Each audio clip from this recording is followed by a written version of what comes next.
Urmează să ia cuvântul domnul Bogdan Ivenel, fondatorul și președintele Code for Romania și Commit Global.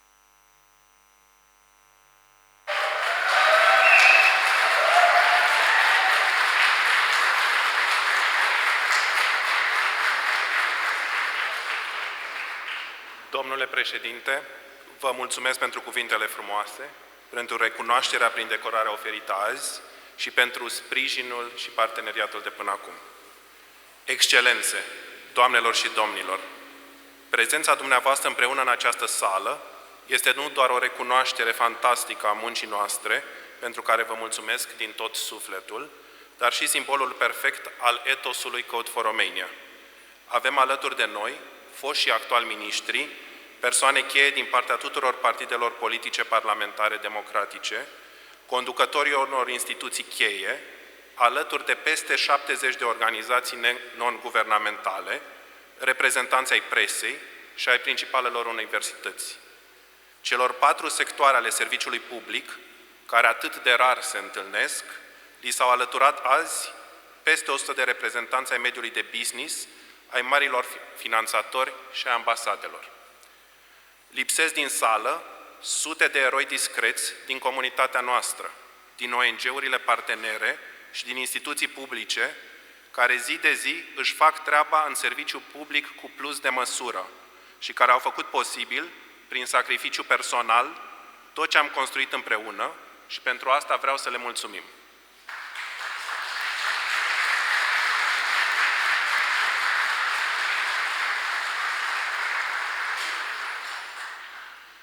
De 8 ani, Code for Romania construiește o Românie mai bună, unind, aducând cu încăpățânare împreună statul, societatea civilă și mediul de business în jurul unor obiective care păreau improbabile, dar erau necesare. De 8 ani împreună cu fiecare dintre voi, transformăm improbabilul în realitate. Într-o țară prea convinsă că nu se poate, am arătat în acești ani, împreună, că de fapt putem.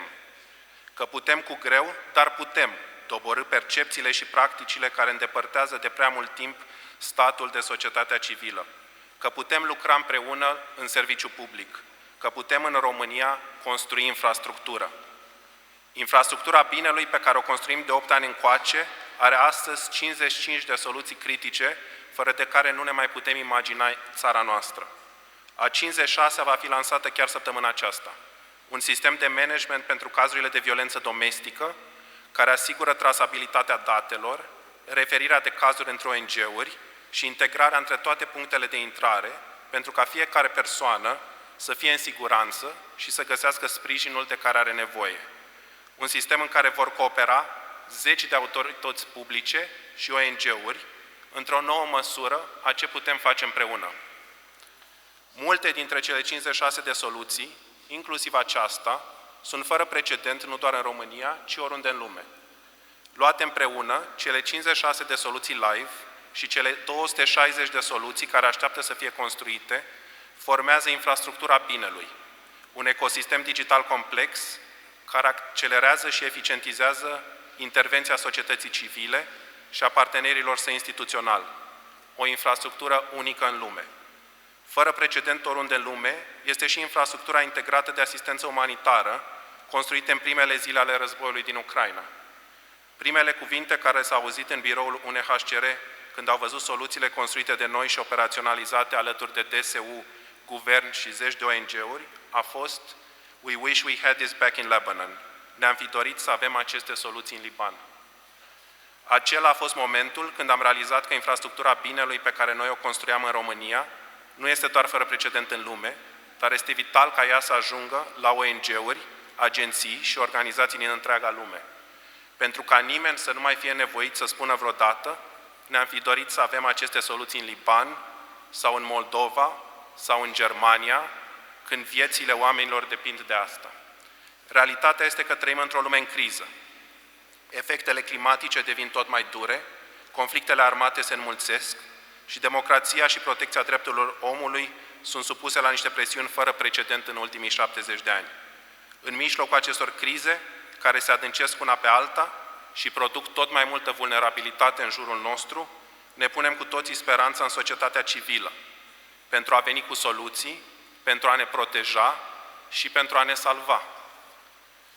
Însă realitatea este că societatea civilă însăși, de la cele mai puternice organizații precum Crucea Roșie, până la cele mai mici, sunt ei înșiși vulnerabili și burned out în lupta cu aceste crize.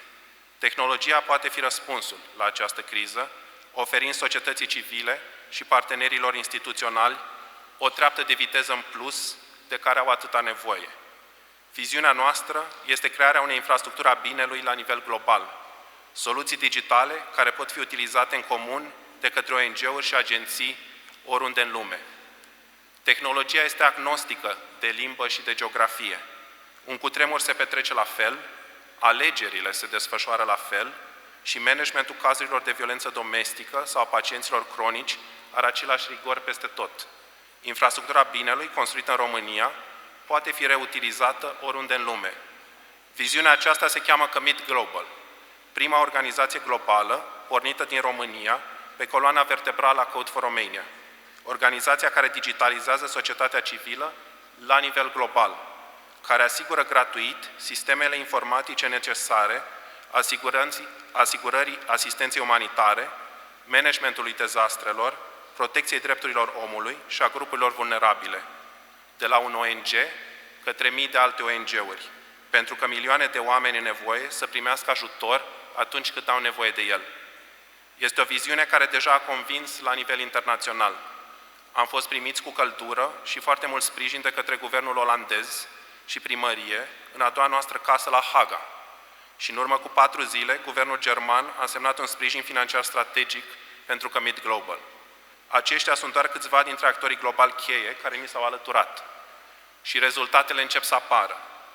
Ultimele alegeri din Polonia au fost monitorizate independent de către societatea civilă poloneză, folosind monitorizare vot. În iunie, facem din nou ceva fără precedent. Societatea civilă din întreaga Uniune Europeană va monitoriza alegerile europarlamentare prin același sistem. Colegii mei lucrează zi și noapte pentru a implementa infrastructura umanitară în Armenia, în sprijinul refugiaților din Nagorno-Karabakh și în Orientul Mijlociu. În Moldova, Georgia, Olanda și Franța, ONG-urile au început deja să utilizeze soluții cheie din infrastructura binelui și acum lucrăm cu multiple coaliții de organizații din Africa pentru a le asigura același sprijin.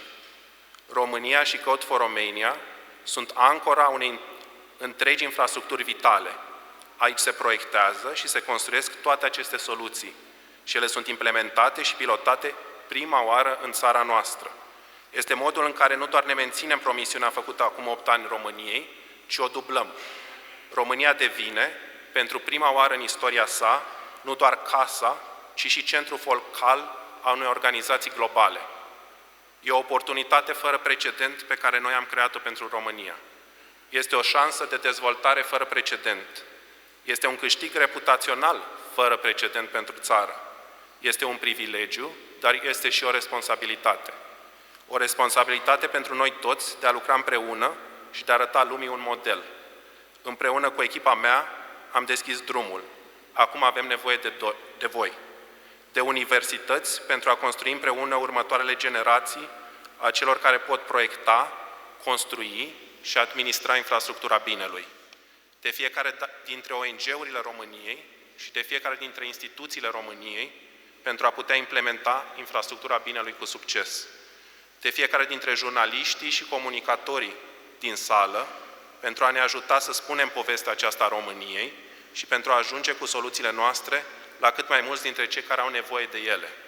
Și foarte important, de mediul de business și de finanțatori, pentru a face alături de noi acest pas curajos și strategic de a finanța infrastructura binelui, de a oferi astfel societății civile și României mecanismele necesare pentru a accelera schimbarea în bine și a face din România țara de care putem fi mândri.